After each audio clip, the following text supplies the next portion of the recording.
పహల్గామ్లో ఉగ్రవాదుల రాక్షసకాండ దగ్గర నుంచి ఈ సెకండ్ వరకు చాలా ప్రశ్నలు, చాలా అనుమానాలు, ప్రశ్నలుగానే అనుమానాలుగానే మిగిలిపోయాయి. కోర్స్ వాటికి సమాధానం ఎప్పటికీ దొరకదు. దొరికే టైం వచ్చినప్పటికీ అప్పుడు ఎవరైనా చెప్పినా కూడా ఈ సమాజం వాటిని ఏమంటారు రిసీవ్ చేసుకునే పరిస్థితి కూడా ఉండదు. చాలా ప్రశ్నలు, చాలా అనుమానాలు మిగిలిపోయాయి అన్నది నిజం. ఈ క్రమంలో సరే అక్కడ పరిస్థితులు చల్లబడిన తర్వాత ఇప్పుడు 2-3 రోజులైన తర్వాత దేశవ్యాప్తంగా కూడా ఒకటే చర్చ జరుగుతూ ఉంది. దీని ద్వారా అంటే పాకిస్తాన్ భారత్ మధ్య అంటే పహల్గామ్లో ఉగ్రవాదుల దాడి దగ్గర నుంచి పాకిస్తాన్ భారత్ కాల్పుల విరమణ ప్రకటన అమెరికా అధ్యక్షుడు చేసేంత వరకు ఎవరి కోణంలో ఎవరికి లాభం, ఎవరు క్రెడిట్ పొందారు, ఎవరు ప్రయోజనాలు పొందుతూ ఉన్నారు అనే చర్చ పెద్ద ఎత్తున జరుగుతూ ఉంది. అండ్ మన దేశంలో కూడా రాబోయే ఎన్నికలకు డెఫినెట్లీ ఇది బీజేపీ ఎన్నికల అస్త్రంగా వాడుకుంటుంది అని చెప్పి పెద్ద ఎత్తున చర్చ జరుగుతుంది. కోర్స్ లేండి, పహల్గాం ఉగ్రదాడి జరిగిన నెక్స్ట్ డేనే తన సౌదీ అరేబియా పర్యటన అర్ధాంతరంగా ముగించుకొని వచ్చినటువంటి గౌరవ ప్రధాని గారు మరుసటి రోజే బీహార్ ముఖ్యమంత్రితో కలిపి వేదిక పంచుకొని చిరునవ్వులు చిందిస్తూ ఉన్నారు.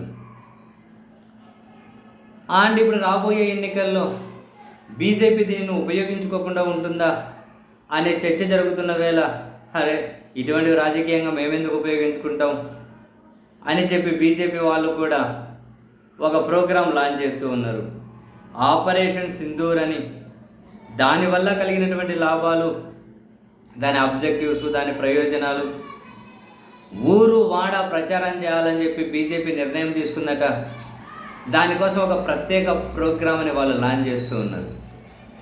ఏ స్థాయి వరకు వాడకం మొదలెట్టాలి ఇప్పుడు మీరు చూస్తారు. ఇంకా ఏ స్థాయి వరకు వాడకం మొదలెడతారో ఇప్పుడు మనం చూస్తాం. ఇంకా వాళ్ళకున్నటువంటి ఐటీ సెల్లు, వాళ్ళకున్న వాట్సాప్ యూనివర్సిటీలు, వాళ్ళకున్నటువంటి పత్రికలు, టీవీ ఛానళ్ళు 90% ఛానల్స్ అన్నీ వాళ్ళ చేతిలోనే ఉంటాయి. రకరకాలుగా ఇప్పుడు ఒక ప్రోగ్రాం లాంచ్ చేస్తున్నారట. ఈ ప్రోగ్రాం లాంచ్ చేస్తున్నారనగానే తాజాగా సుప్రీంకోర్టు మాజీ జడ్జి మార్కండేయ గారు తాను వేసిన ట్వీట్ గుర్తొచ్చింది.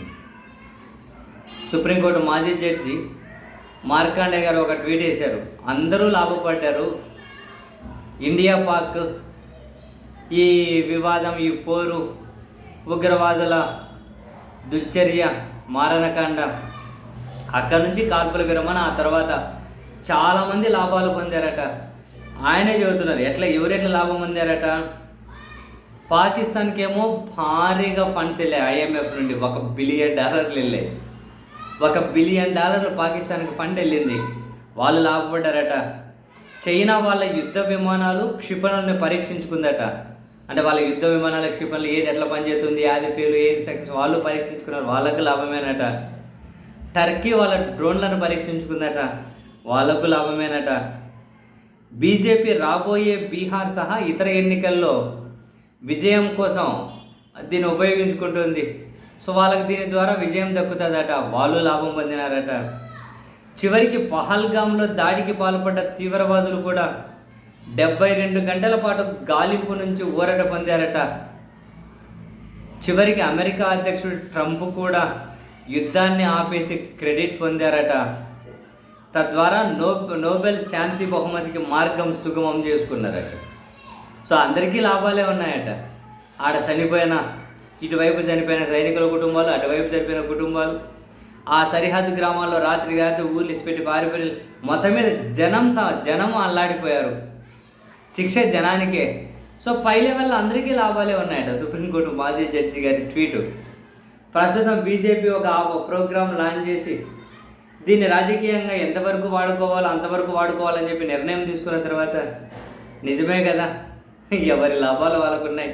కొన్ని లాభాలు కనిపిస్తూ ఉన్నాయి, కొన్ని లాభాలు కనిపించడం లేదు, అంతే అనిపించింది.